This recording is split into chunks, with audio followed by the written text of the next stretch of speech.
We're rolling. Okay, We're we're rolling still. straight through. I'm doing good. Still waiting. All right. Still waiting Well, for questions. uh, I think we're going to end up saving a few of the questions. I know we have a few around land and things like that that we'll save for tomorrow because tomorrow is our For white tomorrow. paper AMA and it's in the Discord. Please join us there if you're so inclined. I love sitting and shooting the shit with the community. Um, and I know we don't have I don't think we have had a ton of push for like specific questions here, but I'm very open. We're doing our monthly ammo. What's the status of things? What is the setup? And let us know. Anything yet?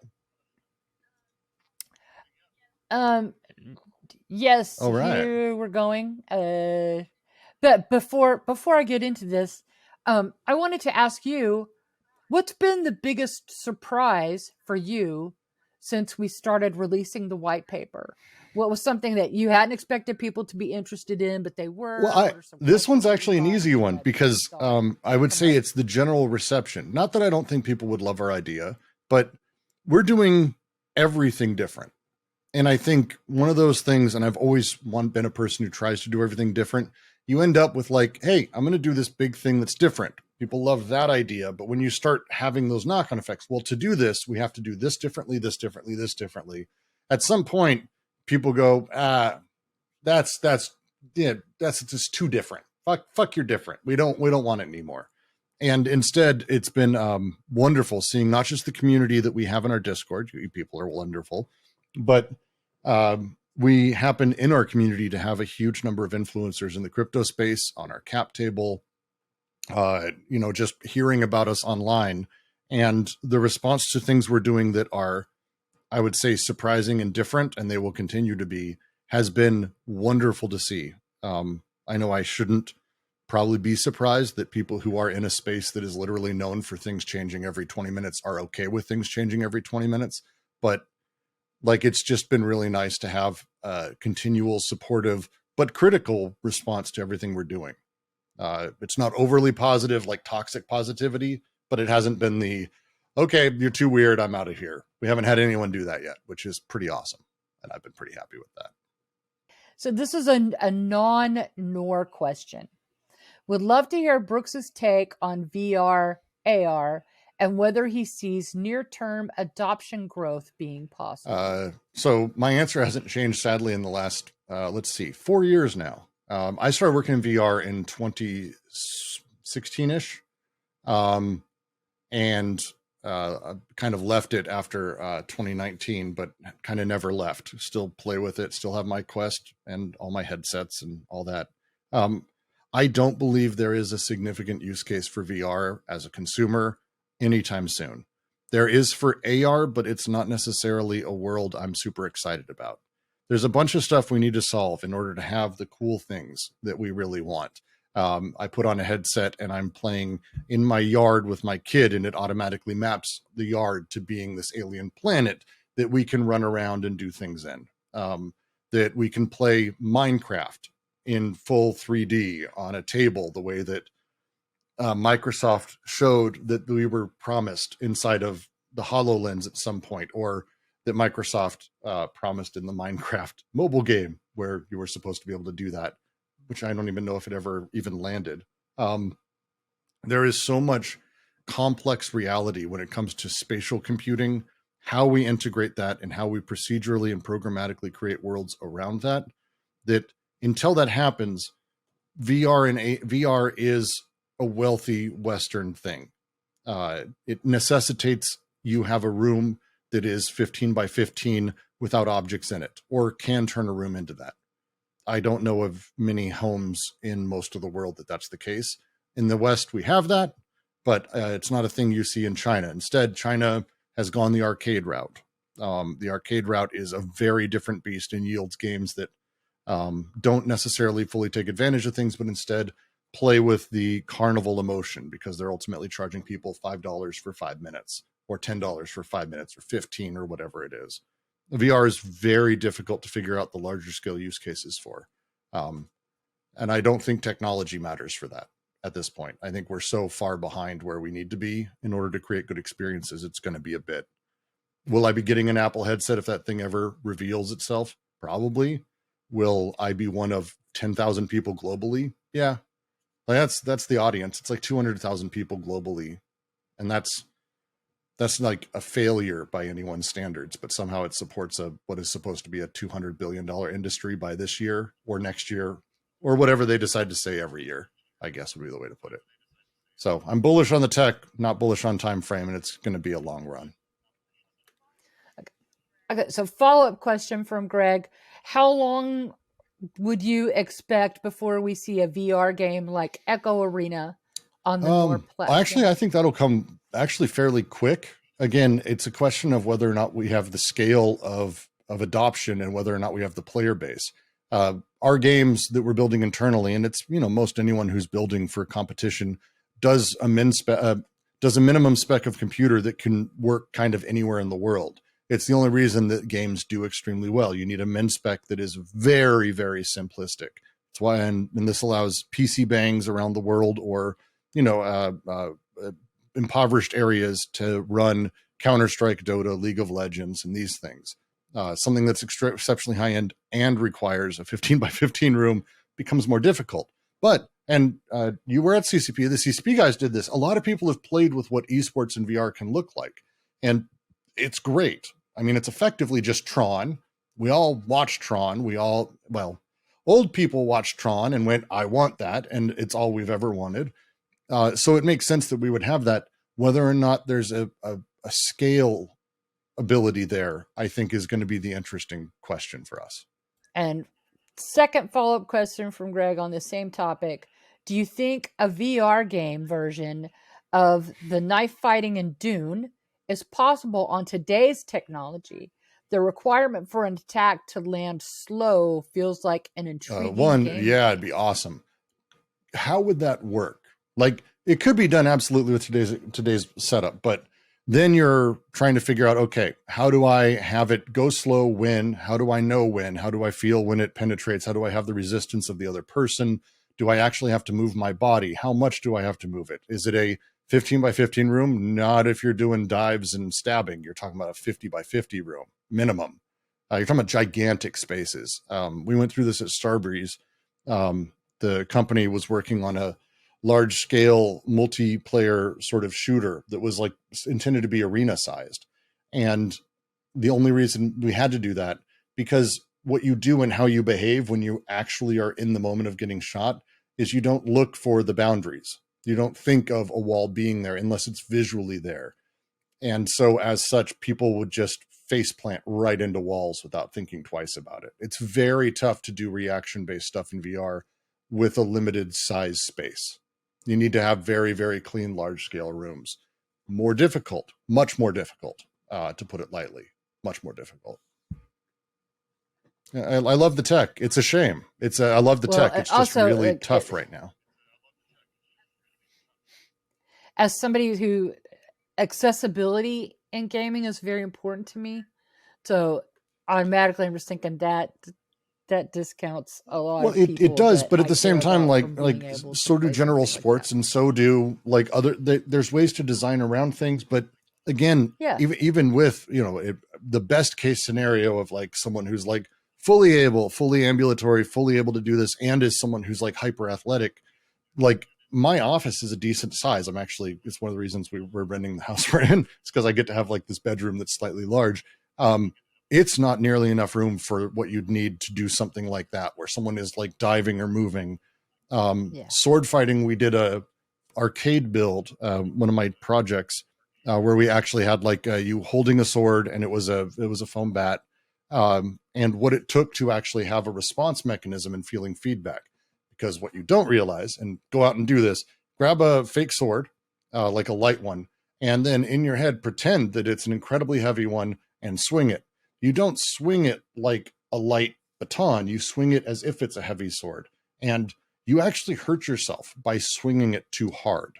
It sounds stupid, but it happens. And that kind of thing is where the dangers of VR starts becoming like, how do we build this? How do we design around this? How do we think through this? And there's just a ton before we get to that point.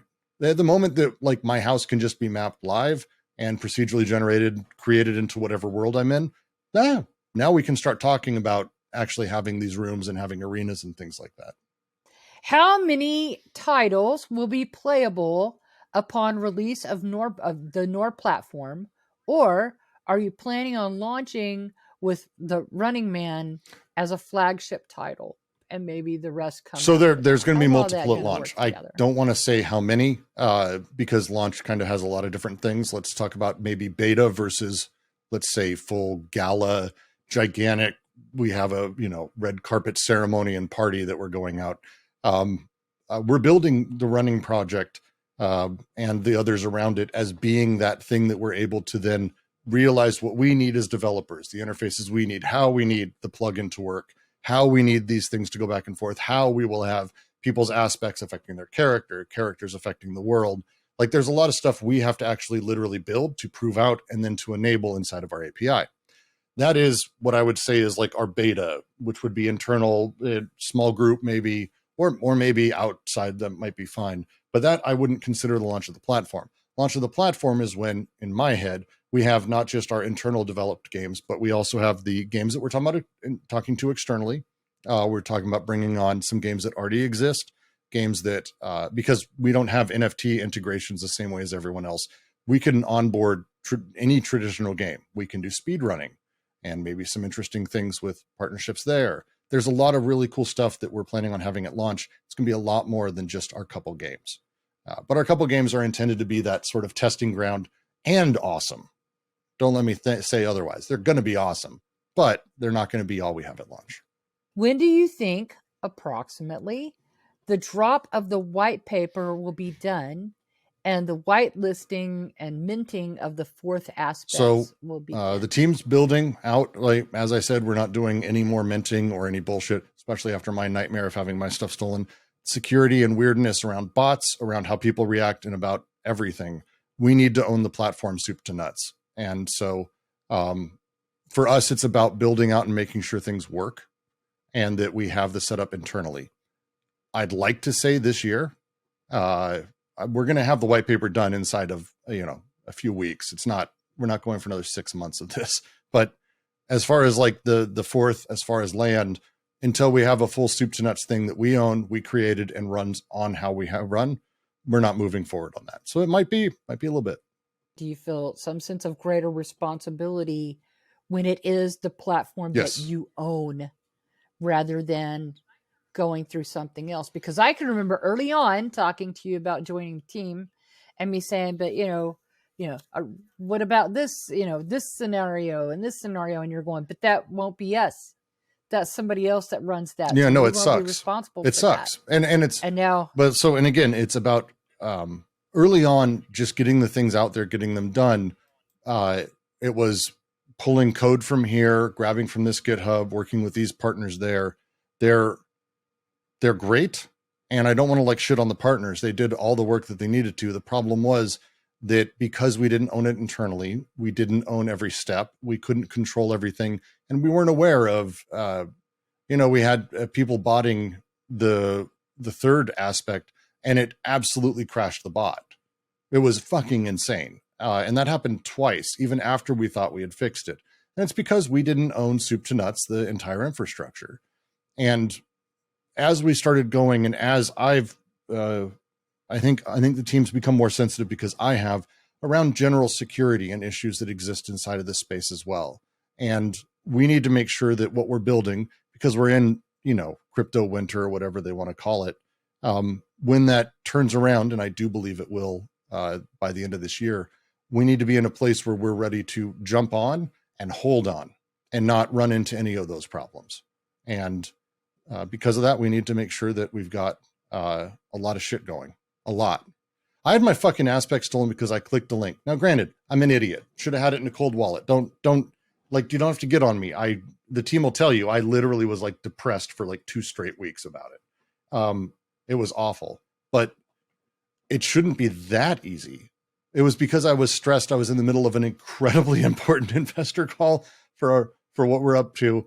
And I clicked a thing that popped up, and I clicked another thing, and it was gone. I didn't pay gas. Nothing else happened. I didn't do any confirmation dialing. It was just fucking gone. And that was just this moment of like, I can't I can't be part of letting that happen to anyone else. And so we've got work to do. So while we're waiting for more questions to come in, this is a good time to do a little reminder about how things work in our Discord. Our Discord rules are very clear that you are not allowed to DM people without asking for their permission first. So if you're sitting there and you're in our Discord and you get a DM from somebody that you don't know and they didn't say, hey, can I DM you? And you say yes, if it's just out of the clear blue, don't answer it. We have a scam alerts channel. Tell us, take a screenshot and tell us. We will get rid of that person. Another thing, we have hundreds of these bots that come in. It's like in a big batch called Welcome to Nor is the most common one. There is no one on our team that uses the handle Welcome to Nor. You should never get an official message from anything called Welcome to Nor. That's not us. Again, screenshot, send it to us. We will take care of it. You know, the first line and defending what belongs to you is you. You know, like Brooks said, he made a mistake. He wasn't paying attention. He clicked a link. That's all it takes. That's all it takes. And we do everything we can to keep people safe. Well, we can do more, but this is exactly my point. And to keep you from clicking. But we can do more. And so when we talk about like, well, when's the fourth coming? When's the fifth aspect coming? When's the platform launching? When's the land sale coming? When is this coming?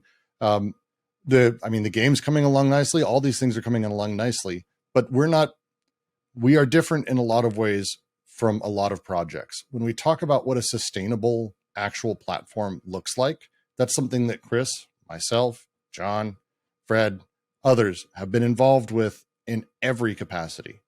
And that mentality is something that you don't see in crypto. It's not.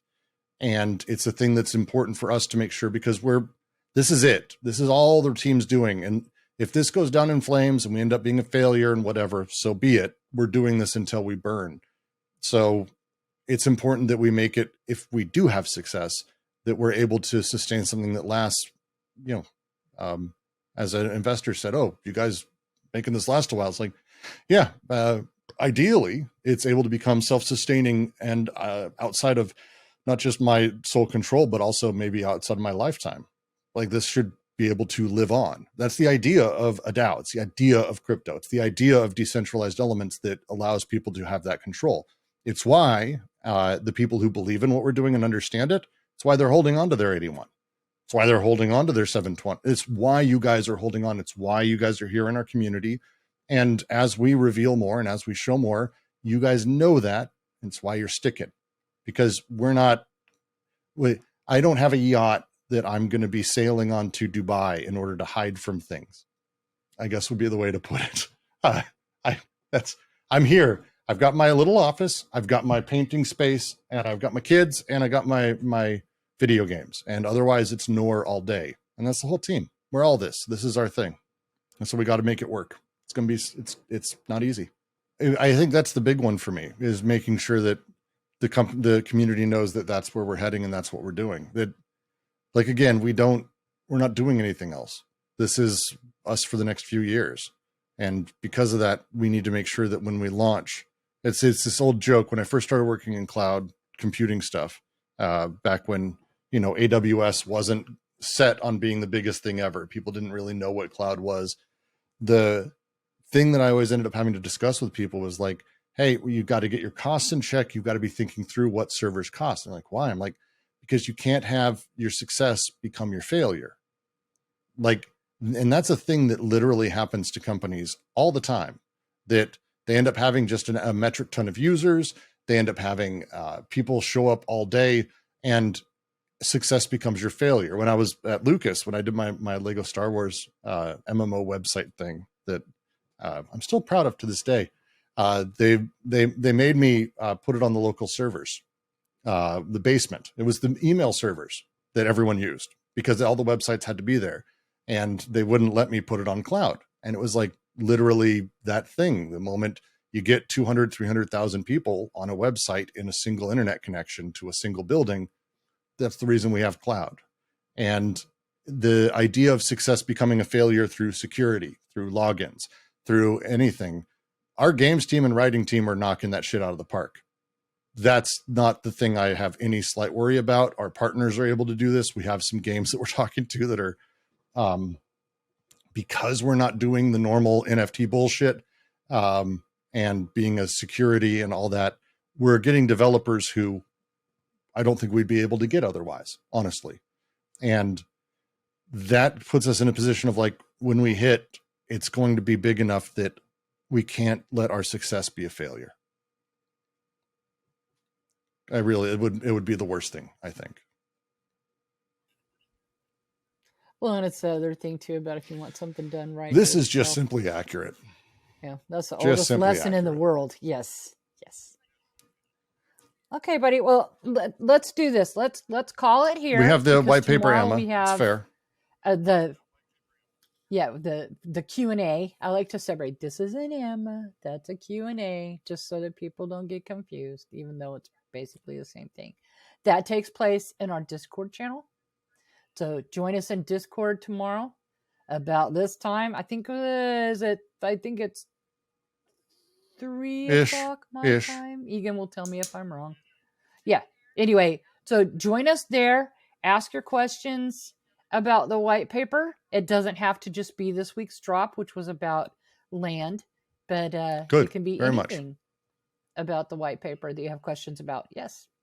So thank you for your time. I will. Enjoy your brisket. It's chilling. I'm not gonna have time until this weekend to pull it out and smoke it. So Saturday is when it comes out. So it's relaxing for now. But yeah, it'll be good. That's another. If you're not in our Discord, there's a channel called SBK's Bar and Grill where we talk about food things. One of the members of our community is actually a chef, and he will share his little tips and secrets. And we share pictures of food and talk about food. So if you're a foodie and you need a break from all this NFT stuff, you can come and talk to us about that. We will see you there. We will see you in the Discord. Thanks for joining us here today, and talk to you tomorrow. See y'all. Goodbye, Mr. Brown.